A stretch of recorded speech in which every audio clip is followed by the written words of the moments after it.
Now section C का question 29 देखिए, क्या कह रहा है question. Two numbers are selected at random without replacement from the first 6 positive integer.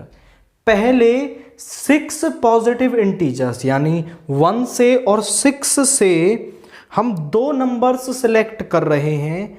Late X denote the greater number of two numbers, और उन दो नंबर्स में से x जो नंबर है वो हमारा बड़ा नंबर है। ऑब्टेन EX का मतलब हमें निकालना है मीन, और मीन के लिए हमें चाहिए प्रोबेबिलिटी डिस्ट्रीब्यूशन। तो पहले मैं लिखता हूं let x denote the greater number. x किसको डिनोट कर रहा है? ग्रेटर नंबर को डिनोट कर रहा है। अब clearly x can take values, x can take values x is equal to 2, 3, 4, 5 और 6। x की वैल्यूज ये हो सकती हैं। आप पूछे सर x की वैल्यू 1 क्यों नहीं हो सकती? अगर हमने x की वैल्यू 1 ले ली तो छोटे वाला नंबर कहां से आएगा? हमें पेयर्स इस तरीके से लेने हैं कि एक नंबर बड़ा एक छोटा हो, और वो कह रहा है कि x वाला बड़ा होता है और दूसरा इससे छोटा होता है। और नंबर्स कहां से कहां तक लेने हैं? 1 से 6 तक। अगर x की वैल्यू को 1 ले लिया तो इससे छोटा नंबर तो कोई है ही नहीं, तो मतलब x की वैल्यू 2 से 6 तक हो सकती है। 2, 3, 4, 5, 6। अब देखिए, सबसे पहले हम निकालते हैं Px is equal to 2 when, या फिर ऐसा लिखिए टोटल नंबर ऑफ वेज। पहले हम टोटल नंबर ऑफ वेज निकाल लेते हैं ऑफ सिलेक्टिंग टू नंबर्स।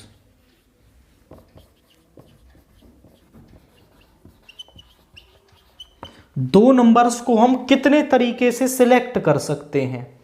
तो हमारे पास 6 नंबर हैं। पहला नंबर हम 6 में से कोई एक चूज कर सकते हैं। अब विदाउट रिप्लेसमेंट की बात हो रही है, तो एक नंबर पहले ही सिलेक्ट हो चुका है, बचे 5। तो अगला नंबर हम उन 5 में से कोई एक चुन सकते हैं। 6C1 होता है 6, 5C1 5, यानी total number of ways of selecting two numbers are 30। तो 30 वेज से आप वो टू नंबर्स सिलेक्ट कर सकते हैं। Now when x is equal to 2, possible pairs are.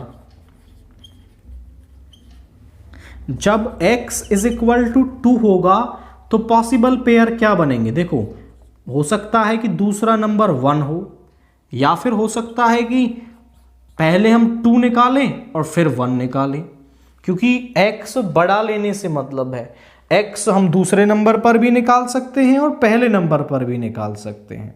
और जब x 2 रहेगा तो केवल 2 पेयर बनेंगे। So probability of x is equal to 2 क्या होगी? पेयर कितने बन रहे हैं? 2। टोटल पेयर कितने हैं? 30। सो 2/30। When x is equal to 3, possible pairs are। जब x is equal to 3 होगा तो पॉसिबल पेयर क्या बनेंगे? 1,3। हो सकता है छोटे वाला नंबर हम 1 निकालें, या फिर हो सकता है छोटे वाला नंबर हम 2 निकालें, क्योंकि 3 से छोटे सभी आ सकते हैं। अब x को दूसरी पोजीशन पे निकाला, अब इनका रेसिप्रोकल कर लो। पहले 3 निकालें, फिर 1 निकालें, 3 निकालें, 2 निकालें, तो पॉसिबल पेयर्स कितने बन गए? 4 बन गए। So Px is equal to 3 की वैल्यू होगी 4/30। So Px is equal to 3 is 4/30। इसके बाद when x is equal to 4, possible pairs are। तो पॉसिबल पेयर्स क्या हो जाएंगे, 1,4 हो सकता है, 2,4 हो सकता है, 3,4 हो सकता है। अब 4 को पहली पोजीशन पे निकाल लो, 4,1, 4,2, 4,3, ये हमारे पॉसिबल पेयर्स हो सकते हैं। अब यहां पर px इज इक्वल टू 4 क्या आ जाएगा, ये 6 है, 6/30। when x is equal to 5 possible pairs are, जब x इज इक्वल टू 5 होगा तो पॉसिबल पेयर्स क्या होंगे, 1,5, 2,5, 3,5, 4,5 और 5 हम पहली पोजीशन पर भी निकाल सकते हैं। सो 5,2, 5,3, 5,4। तो कितने हो गए ये आप गिने, तो px इज इक्वल टू 5 हो जाएगा 8/30। इसके बाद when x is equal to 6 possible pairs are, जब x इज इक्वल टू 6 होगा तो पॉसिबल पेयर्स क्या बनेंगे, 1,6, 2,6, 3,6, 4,6, 5,6, 6,1, 6,2, 6,3, 6,4, 6,5। चेक कर लें, 1 2 3 4 5 6 7 8 9 10। So px is equal to 6 is 10/30। तो ये हमारे पास प्रोबेबिलिटीज आ गई। अब हम इनका प्रोबेबिलिटी डिस्ट्रीब्यूशन बना लेते हैं। प्रोबेबिलिटी डिस्ट्रीब्यूशन इज, यहां पे हम लिखेंगे xi और यहां पे लिखेंगे pi। xi की वैल्यू क्या है हमारे पास, 2, 3, 4, 5 और 6, ये वैल्यूज है हमारे पास xi की। और जब px इज इक्वल टू 2 है तो प्रोबेबिलिटी कितनी आई है हमारी, वो आई है 2/30।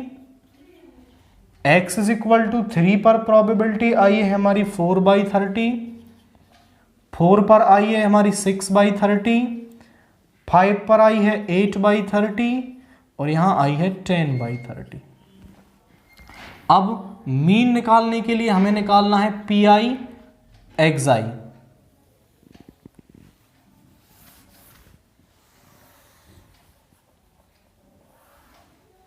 pi xi क्या हो जाएगा, 4/30, 12/30, 24/30, 40/30 और यहां आ जाएगा हमारा 60/30।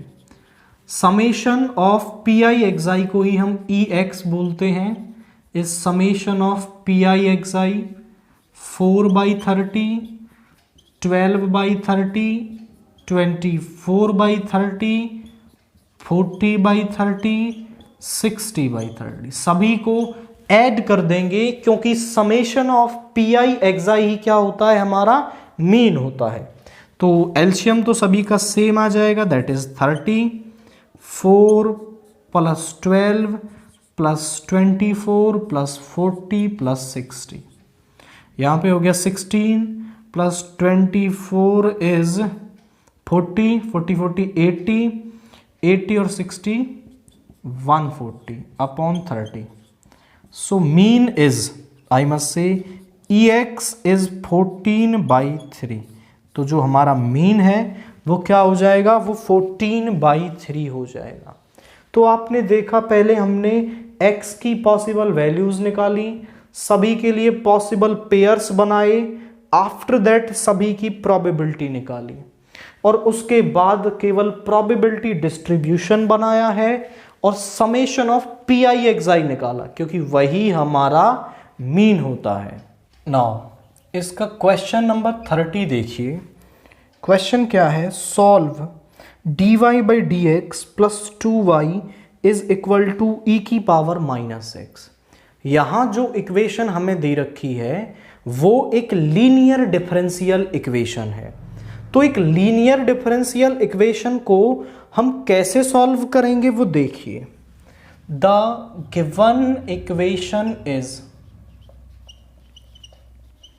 गिवन इक्वेशन है हमारे पास dy by D X plus 2y is equal to E की पावर माइनस एक्स। आप लिखेंगे which is a linear differential equation.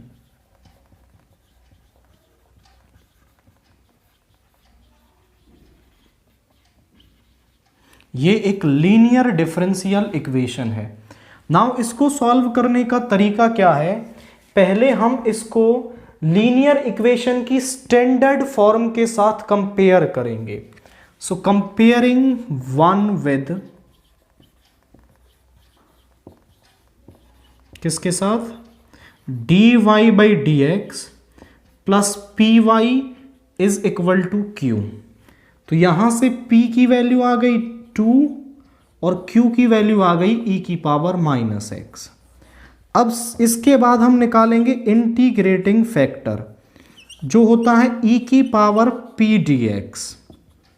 e की पावर p है 2 dx, यानी ये हो गया e की power 2x। Solution of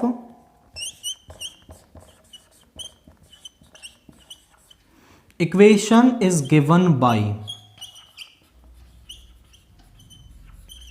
linear differential equation का सॉल्यूशन होता है y into integrating factor is equal to q into integrating factor dx। इसका इंटीग्रेशन करना होता है। y इंटू इंटीग्रेटिंग फैक्टर आया है e की पावर 2x, q है हमारा e की पावर माइनस एक्स, e की power 2x dx। Base same power add हो जाएगी तो यहां पर आ जाएगा e की power 2x minus x dx। यानी आप यहां देखें तो e की पावर x dx बचा, और e की पावर x का इंटीग्रेशन होता है e की power x plus c constant of integration which is required solution. तो यही क्या है हमारा इस लीनियर डिफरेंशियल इक्वेशन का सॉल्यूशन है। पहले हमने उसको जनरल फॉर्म के साथ कंपेयर किया, आफ्टर दैट p और q की वैल्यू निकाली, फिर p की वैल्यू से हमने इंटीग्रेटिंग फैक्टर निकाला और उसको सॉल्यूशन की जनरल फॉर्म, जो सॉल्यूशन जहां से मिलता है वहां पुट किया। इंटीग्रेट करते ही हमें क्या मिल जाएगा, उसका सॉल्यूशन मिल जाएगा। आफ्टर दैट इसके जो और वाला पार्ट है वो देखिए, दे रखा है e की पावर x प्लस e की power minus X into Y minus e की पावर x माइनस e की पावर माइनस एक्स, यहां पर है dy और यहां पर है dx इज इक्वल टू 0, और इसको कह रहा है सॉल्व। तो ये भी एक डिफरेंशियल इक्वेशन है। तो सबसे पहले तो आप वेरिएबल्स को देखें तो यहां वेरिएबल सेपरेट किए जा सकते हैं। आप इस टर्म को इधर ले जाएं तो यहां पर हो जाएगा e की पावर x प्लस e की power minus X dy is equal to e की पावर x माइनस e की power minus X into dx। इस टर्म को डिवाइड में ले जाइए तो यहां आ गया e की पावर x माइनस e की power minus X upon e की पावर x प्लस e की power minus X which is dx। अब देखो तो x वाली जो टर्म्स हैं वो एक तरफ हो गई और y वाली टर्म्स एक तरफ हो गई, मतलब वेरिएबल्स सेपरेट हो गए हैं हमारे। अब दोनों तरफ इंटीग्रेशन ले लेंगे, taking integration on both side. तो दोनों तरफ इंटीग्रेशन लेने के बाद क्या होगा, यहाँ पे आ गया dy is equal to E की पावर x माइनस ई की पावर माइनस एक्स अपॉन ई की पावर x प्लस ई की पावर माइनस एक्स dx। आप ध्यान से देखें तो इस टर्म का जो डिफरेंशिएशन है वो एग्जैक्टली ऊपर बन रहा है, और जब हमारे पास ऐसा केस हो, इसका तो हो गया y, तो नीचे वाली टर्म लॉग में आ जाती है, e की पावर x प्लस ई की पावर माइनस एक्स प्लस सी। तो यही क्या हो गया, सॉल्यूशन। आप रीजन में लिखेंगे बिकॉज नीचे fx उसका डिफरेंशिएशन ऊपर, तो इंटीग्रेशन किसके बराबर होता है, log fx प्लस सी के, मतलब ये फंक्शन log में आ जाता है। एक्चुअली ये जो ट्रिक है वो सब्स्टिट्यूशन से ली गई है। जब इसको पुट करेंगे t, तो इसका differentiation that means f dash x dx किसके बराबर हो जाएगा, dt के, और यहाँ बचेगा 1/t। 1/t का होगा log t, और ये fx कहाँ आ गया, log में आ गया आपका। आप सब्स्टिट्यूशन से भी कर सकते हो। तो ये हमारा क्या है, इसका सॉल्यूशन है। इसके बाद क्वेश्चन नंबर 31 देखिए, solve the following LPP graphically. हमें एक LPP प्रॉब्लम दे रखी है, उसको ग्राफिकली सॉल्व करना है, और हमें इस ऑब्जेक्टिव फंक्शन को मैक्सिमाइज करना है। So the given objective function is, हमारे पास गिवन ऑब्जेक्टिव फंक्शन क्या है, वो हमारे पास है z is equal to 105 of x plus 90y, और सब्जेक्ट टू कॉन्स्ट्रेंट्स क्या दे रखे हैं, सब्जेक्ट टू कॉन्स्ट्रेंट्स आर, वो क्या है हमारे पास, वो है x plus Y is less than equal to 50 and 2x plus Y is less than equal to 80। x is greater than equal to 0 and y is greater than equal to 0। तो यहां पर ये हमें क्या दे रखे हैं, आपके सब्जेक्ट टू कॉन्स्ट्रेंट्स दे रखे हैं, और हमें इनका पहले ग्राफ बना लेना है। सबसे पहले इसका graph of x plus Y is equal to 50। ये इनइक्वलिटी वाला साइन नहीं लेना है, ग्राफ इक्वेशन का बनता है ना कि इनइक्वलिटी का। तो इज इक्वल टू का साइन लेंगे, x y, x को 0 y 50, y को 0 लेंगे x 50। इसका ग्राफ और ले लीजिए, graph of 2x plus Y is equal to 80, inequality नहीं, इज इक्वल टू 80।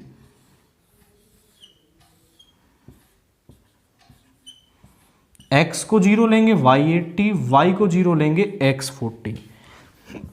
तो कोऑर्डिनेट्स हमें मिल रहे हैं 0,50, 50,0, यहाँ पे 0,80, यहाँ पे आ रहा है 80,0। बस इन्हें प्लॉट करते हैं और फिर हम इस ऑब्जेक्टिव फंक्शन को मैक्सिमाइज करेंगे। वो देखिए कैसे।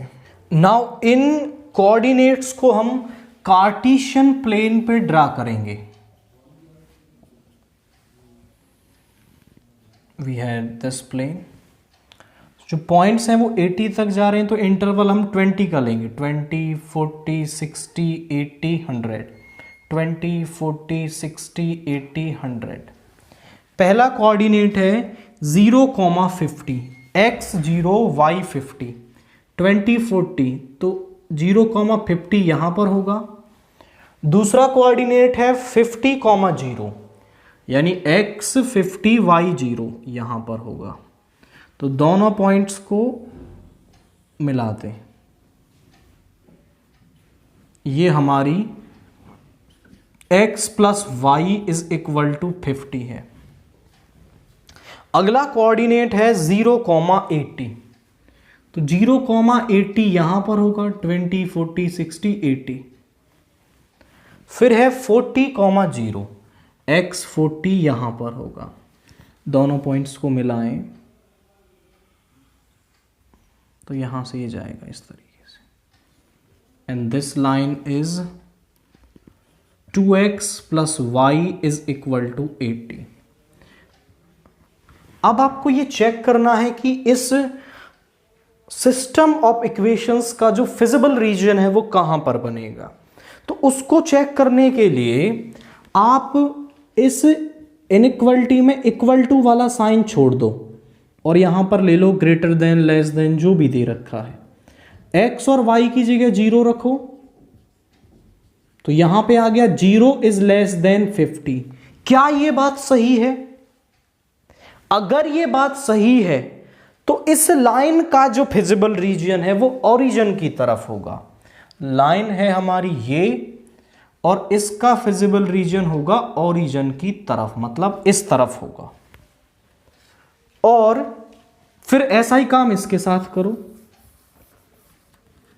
0 प्लस 0 इज लेस देन 80, यानी 0 इज लेस देन 80। ये बात भी सही है, यानी इस लाइन का भी रीजन जो है वो नीचे की तरफ, ओरिजिन की तरफ होगा।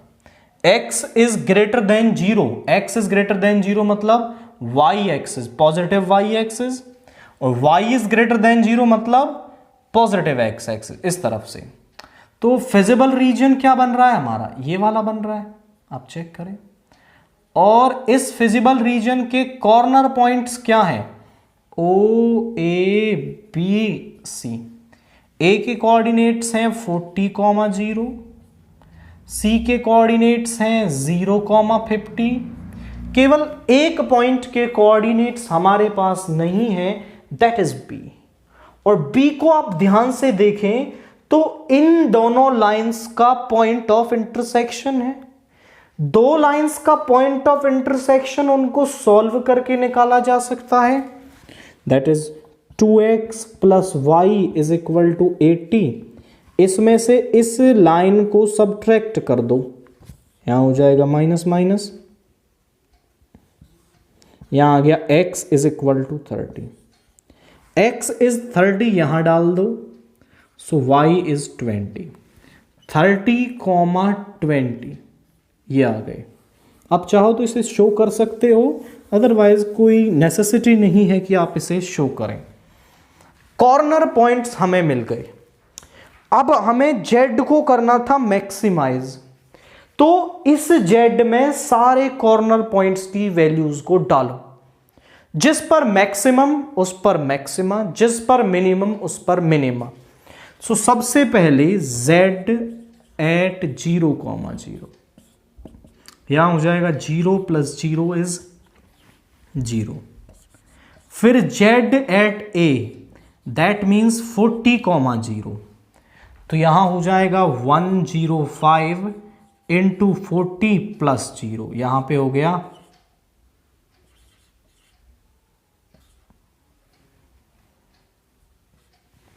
4200। z at b, that means 30,20, 105 into 30 plus 90 into 20, यहां पे आ गया 0, ऐड करेंगे 4950। z at c, that means 0,50, तो यहां हो गया 105 into 0 plus 50 into 90, that is 4500। आप चेक करें कि z की जो वैल्यू है वो सबसे ज्यादा किस पर आ रही है? यहां पर। सो z is maximum, z is maximum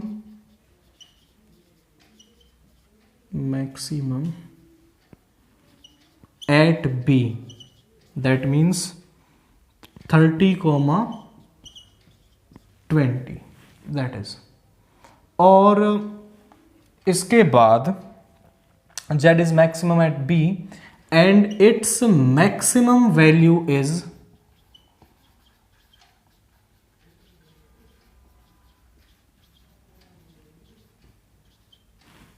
4950 और इसकी जो मैक्सिमम वैल्यू है वो क्या है, वो है 4950।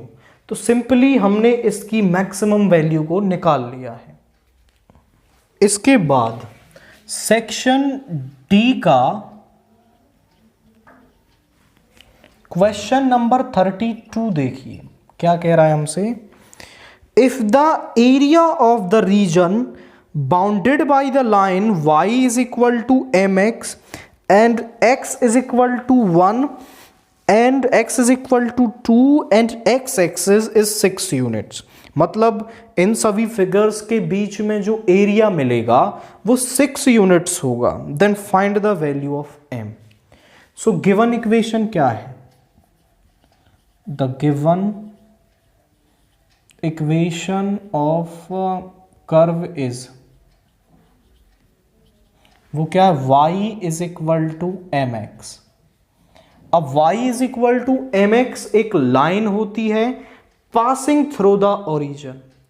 कंसेप्ट को समझो कि जब आप इस लाइन और ये जो दो और गिवन लाइंस हैं इनके बीच का एरिया निकालोगे तो उसमें कहीं m होगा और एक एरिया हमें दे रखा है, दोनों को इक्वल करके हम m की वैल्यू निकाल लेंगे। सो आप लिखेंगे y is equal to M X is a straight line passing through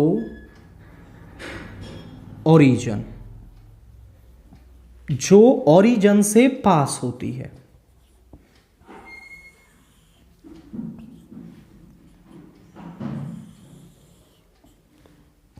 इस तरीके से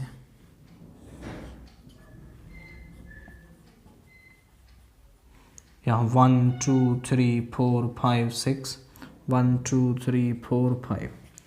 अगली लाइन हमें दे रखी है that is x is equal to 1। तो x इज इक्वल टू 1 ये लाइन होगी हमारी, this line is x is equal to 1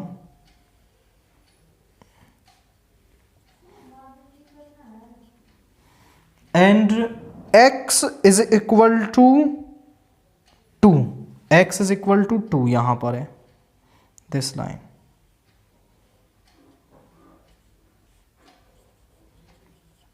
अब देखो x एक्सिस, इन दो लाइन और इस कर्व के बीच में एरिया कौन सा बन रहा है, ये वाला। इस एरिया को निकाल लेंगे, रिक्वायर्ड एरिया।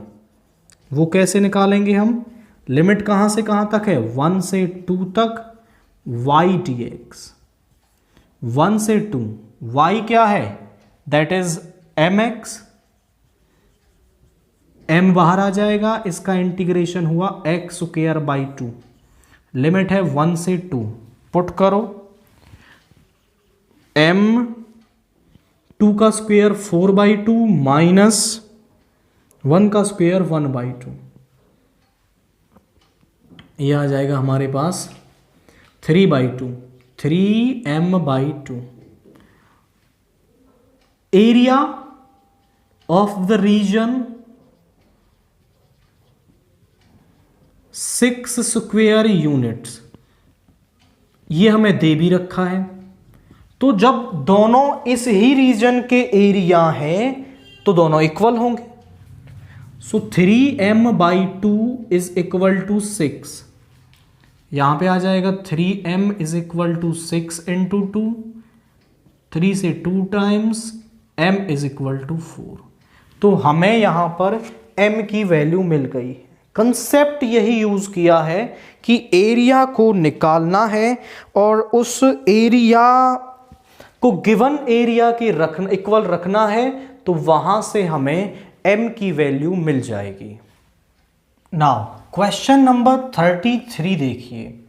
ए मैट्रिक्स हमें ये दे रखी है और हमें शो करना है कि a into adjoint of a बराबर होता है determinant of a into I3 के, और adjoint of a into a भी बराबर होता है determinant of a into I3 के। तो ये दो क्वेश्चंस हैं बेसिकली यहां पर, और दोनों के लिए ही हमें क्या चाहिए, एडजॉइंट ऑफ a चाहिए और डिटर्मिनेंट ऑफ a चाहिए। तो सबसे पहले तो हम डिटर्मिनेंट ऑफ ए निकाल लेते हैं। यहां पे आएगा 2, इस रो इस कॉलम को छोड़ेंगे 3 माइनस 4 माइनस 1 इंटू 3 3 ज़ा 9 माइनस 2 प्लस 3 इंटू 3 2 ज़ा 6 माइनस 1, ये दे रखा है।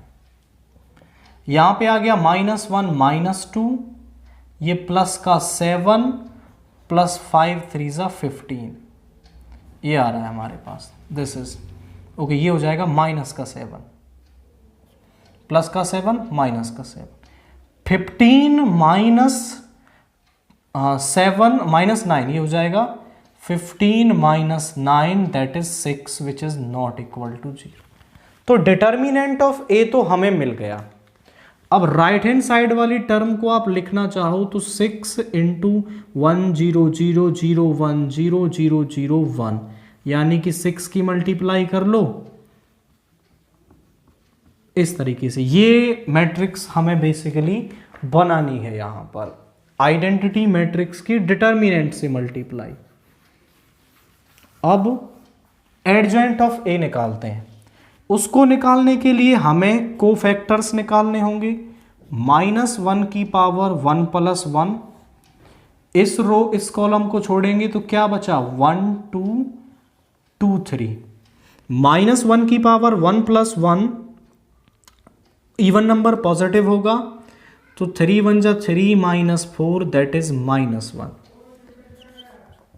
A1 2 निकालें तो -1 की पावर 1 प्लस 2, इस रो इस कॉलम को छोड़ेंगे तो 3 2 1 3, -1 की पावर ऑड नंबर नेगेटिव आएगा, 3 3 ज़ा 9 माइनस 2 इज -7। A13 इज -1 की पावर 1 प्लस 3, इस रो इस कॉलम को छोड़ेंगे तो यहां बचेगा 3 1 1 2, -1 की पावर इवन नंबर तो ये पॉजिटिव होगा, 3 2 जा 6 -1 इज 5। A21 इज -1 की पावर 2 प्लस 1, इस रो इस कॉलम को छोड़ेंगे 1 3 2 3,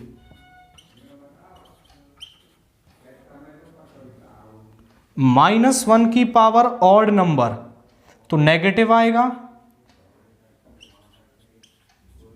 3 माइनस 6 ये आ जाएगा हमारा -3।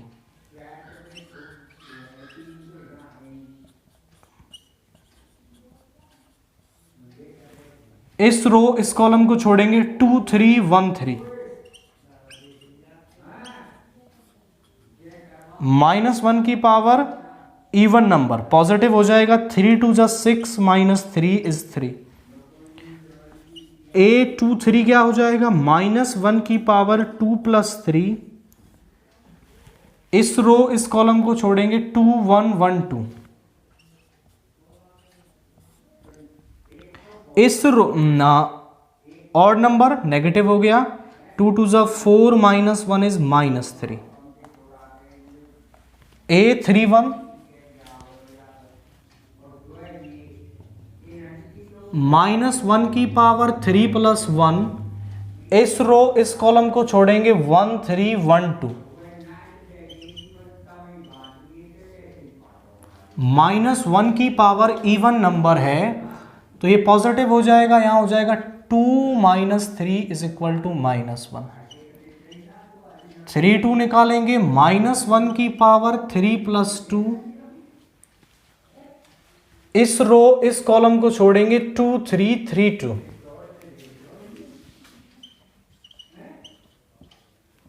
-1 की पावर ऑड नंबर ये नेगेटिव हो जाएगा, 4 -9 that is equal to 5। A33 को देखें, -1 की पावर 3 प्लस 3, इस रो इस कॉलम को छोड़ेंगे 2 1 3 1, पॉजिटिव हो गया, 2 -3 इज इक्वल टू -1, ये आ रहा। तो कोफैक्टर्स का जो ट्रांसपोज है उसी को हम क्या कहते हैं, एडजॉइंट ऑफ ए कहते हैं। Adjoint of A is equal to cofactors का ट्रांसपोज। कोवेक्टर्स है -1 -7 5।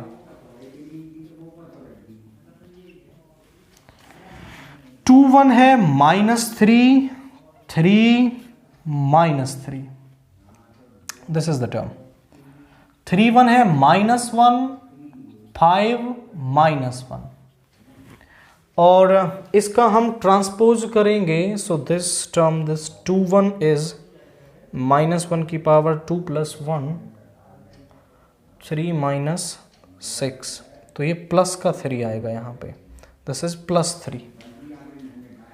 तो यहाँ पर इसका ट्रांसपोज करेंगे तो क्या आ जाएगा? -1 -7 5 और 3 3 -3 -1 5 -1। दिस इज एडजॉइंट ऑफ ए। तो अब हमें ये टर्म ले लेनी है, a इंटू एडजॉइंट ऑफ ए। ए को लिखो 2 1 3 3 1 2 1 2 3। एडजॉइंट ऑफ ए क्या है? -1 3 -1 -7 3 5 5 -3 -1। मल्टीप्लाई करते हैं तो क्या आ जाएगा, जरा चेक करें। 2 इंटू -1 इज -2, 1 इंटू -7 इज -7, 3 5 ज़ा 15, 2 3 ज़ा 6, 1 3 ज़ा 3, 3 3 ज़ा -9, -2 5 -2 + 5 -3। यहां पे इसकी मल्टीप्लाई करेंगे, -3 -7 + 10 9 + 3 -6। इसके बाद 3 -3 हो जाएगा, +5 + 2 -2। Okay, this is -2। इसकी मल्टीप्लाई करेंगे, -1 -14 + 15, 3 1 ज़ा 3, 3 2 ज़ा 6 -9, -1 + 10 -3। This is the term. आप चेक करें तो ये किसके बराबर आ रही है? यहाँ 15 - 9 is 6। This term is 0, this is 0, 10 - 10 is 0, 9 + 3, this is 6, this is 0, this is 0 and this is 6। तो ये किसके बराबर है? Determinant of a into I3 के बराबर है। हमने अभी निकाला था, यानी 6 की मल्टीप्लाई आइडेंटिटी मैट्रिक्स में करेंगे तो यही मैट्रिक्स हमें मिलती है। एक क्वेश्चन हो गया। अब इसको करना है, एडजॉइंट ऑफ ए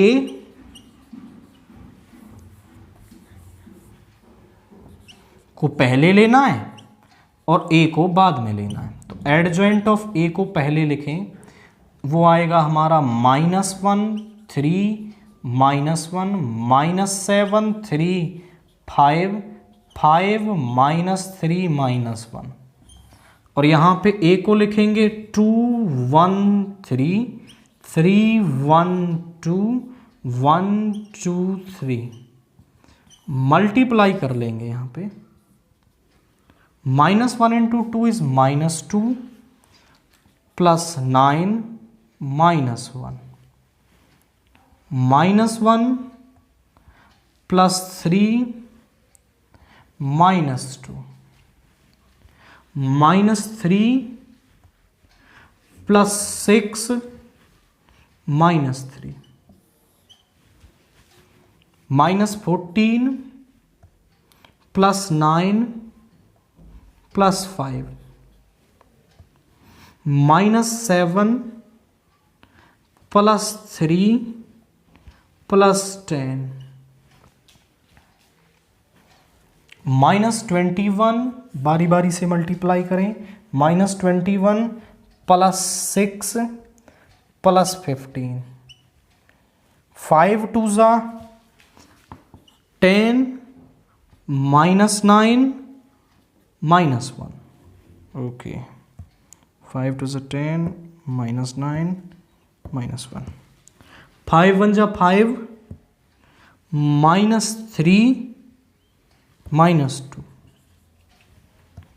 5 3 जा 15 -6 -3. चेक करें. 9 - 3 is 6. This term is 0. This is also 0. 9 + 14 is 0. और 13 - 7 is 6. This is 0. This is 0. This is also 0. And this is 6. 9 और 6 15. तो ये भी किसके बराबर है? Determinant of a into I3 के बराबर है. तो एक बेसिक अप्रोच आपके माइंड में क्लियर हुई है कि किस तरीके से हमें करना है. सबसे पहले एडजॉइंट ऑफ ए निकाल लो और बस एक बार इसकी वैल्यू निकालो, एक बार इसकी वैल्यू निकालो, दोनों को बस इसके बराबर दिखाना है और आप क्वेश्चन को इजीली कर पाओगे. नाउ क्वेश्चन 33 के और वाला पार्ट देखिए. ए हमें ये मैट्रिक्स दे रखी है और हमें ए इनवर्स निकालना है और फिर ए इनवर्स को निकालने के बाद हमें एक सिस्टम ऑफ इक्वेशंस दे रखा है और उसको सॉल्व करना है. आप देखेंगे कि इस ए इनवर्स को हम उसके अंदर यूज करेंगे, बट वहां पर एक सिचुएशन है जिसको हमें देखना पड़ेगा. तो सबसे पहले तो हम ए इनवर्स निकालते हैं. उसके लिए हमें चाहिए होंगे कोफैक्टर्स. -1 की पावर 1 + 1. इस रो इस कॉलम को छोड़ देंगे तो ये बचेगा हमारे पास. सॉल्व कर लो. -2 -0 यहां पे आ गया -2 और ये हो जाएगा हमारा प्लस, यानी इवन है तो प्लस हो जाएगा. -2 आ गया. A12 क्या हो जाएगा? -1 की पावर 1 + 2. इस रो इस कॉलम को छोड़ेंगे, बचा ये वाला एलिमेंट. सॉल्व कर लो. -3 माइनस ये माइनस का 6 है तो प्लस का 6 हो जाएगा. यहां से आ रहा है 3 -1 की पावर और ये हो जाएगा -3. A13 -1 की पावर 1 + 3. इस रो इस कॉलम को छोड़ेंगे 0 -4. ये पॉजिटिव यहां आ गया -4. A21 निकालेंगे -1 की पावर 2 + 1. इस रो इस कॉलम को छोड़ेंगे -1 -0. -1 की पावर ऑड नेगेटिव होगा, ये बन जाएगा पॉजिटिव. A22 -1 की पावर 2 + 2. इस रो इस कॉलम को छोड़ेंगे -3 -4. ये -7 हो गया. A23 हमारे पास आ जाएगा -1 की पावर 2 + 3. इस रो इस कॉलम को छोड़ेंगे 0 -2. ये ऑड है तो नेगेटिव आएगा, ये प्लस का 2 बन जाएगा. A31 = -1 की पावर 3 + 1. इस रो इस कॉलम को छोड़ेंगे -3 -4. इवन है तो पॉजिटिव रहेगा -7. A32 -1 की पावर 3 + 2. आप 32 दैट इज दिस एलिमेंट. इस रो इस कॉलम को छोड़ेंगे -9 -6. ये माइनस का 15 हो गया, ये बन जाएगा प्लस का 15. A33 क्या हो जाएगा? -1 की पावर 3 + 3. इस रो इस कॉलम को छोड़ेंगे 6 - 3 दैट इज 3 और ये बन जाएगा 3 आपका यहाँ पर. एक्चुअली देखो एक हम भूल गए हैं. सबसे पहले हमें डिटर्मिनेंट ऑफ ए निकालना होगा. तो यहाँ पे 3, इस रो इस कॉलम को छोड़ेंगे तो यहाँ पे आएगा आपका -2 -0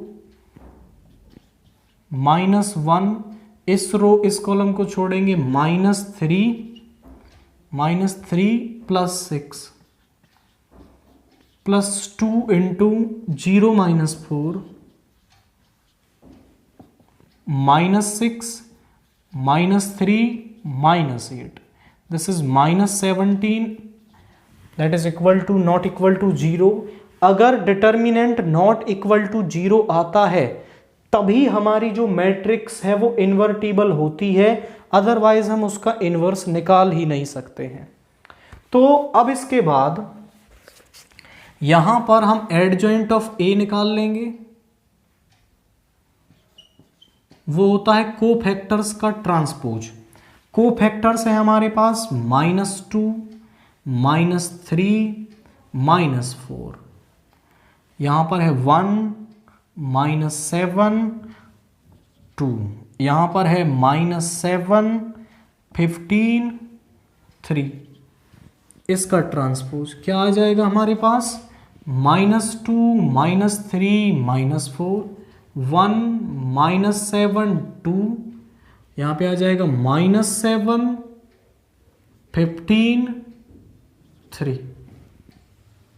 ये हमारे पास यहां पे आ रहा है। दिस इज 7 -7 3 1 को ज़रा हम चेक करें।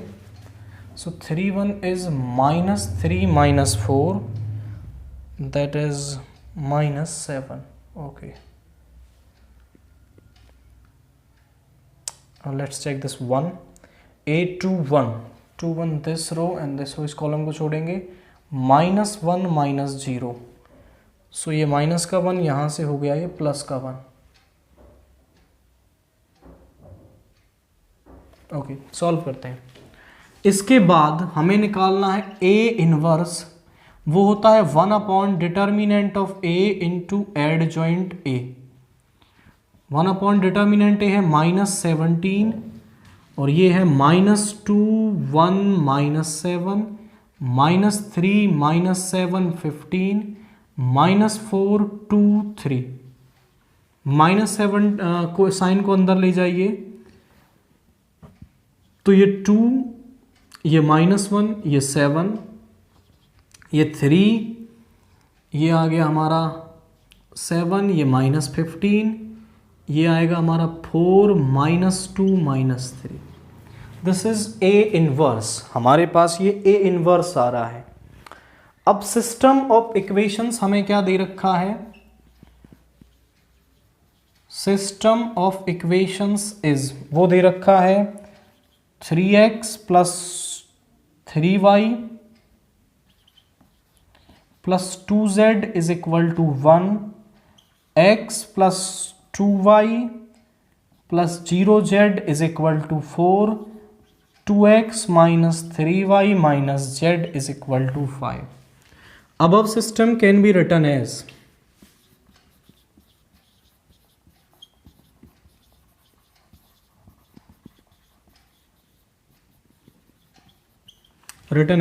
px is equal to b, जहां पर p एक मैट्रिक्स होगी आपकी इन सभी x y z के कोफिशिएंट से 3 3 2 1 2 0 2 -3 -1।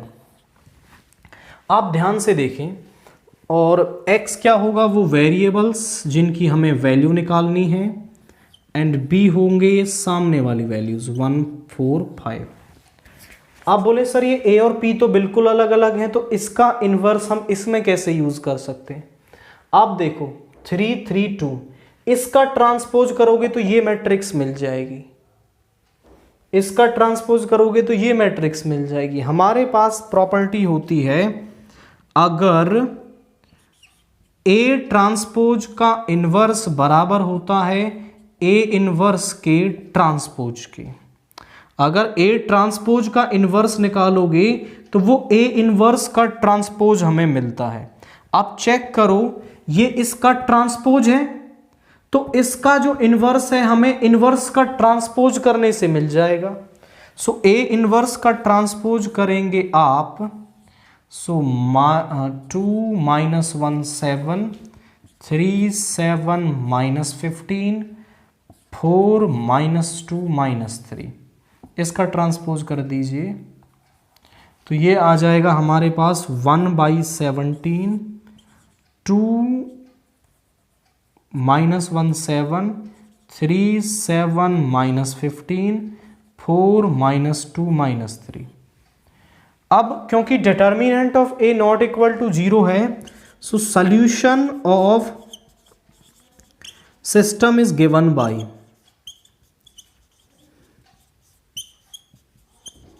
x is equal to P inverse B. तो ये पी इनवर्स आ गया हमारे पास, पी इनवर्स की मल्टीप्लाई कर देंगे b के साथ, 2 3 4 -1 7 -2 7 -15 -3, b है हमारे पास 1 4 5। मल्टीप्लाई करते हैं, 2 1 जा 2, 3 4 जा 12 प्लस 4 5 जा 20। यहाँ पे आएगा -1 28 -10, 7 -60 -15, ये हो गया 34। अब इसको ऐड करेंगे, सो 28 - 10 इज 18, 18 - 1 इज 17। यहाँ पर इसको ऐड करेंगे -75, और -75 + 6 इज -68। 17 से सभी को डिवाइड करोगे तो यहाँ पर है x की वैल्यू लिख लें XYZ, और यहाँ पे आ जाएगा 17 से 2 टाइम्स, ये 1 टाइम, ये -4। अगर दो मैट्रिक्स इक्वल हैं तो उनके कॉरस्पॉन्डिंग एलिमेंट्स क्या होते हैं, हमारे इक्वल होते हैं। सो यहाँ से x क्या आ जाएगा 2, y क्या आ जाएगा 1, z क्या आ जाएगा -4। तो ये हमारे पास x y z की वैल्यूज आ रही हैं। किया कैसे है, पहले इसका इन्वर्स निकाला, और फिर हमारा जो सिस्टम ऑफ इक्वेशंस दे रखा था, हमने देखा कि वो जो उससे मैट्रिक्स मिल रही है वो इसका ट्रांसपोज है। तो ट्रांसपोज वाली प्रॉपर्टी यूज करके हमने एक स्टेप में ही इसका इन्वर्स निकाल लिया, और फिर यहाँ पर वैल्यू रख के हमने x y z की वैल्यूज निकाल ली हैं।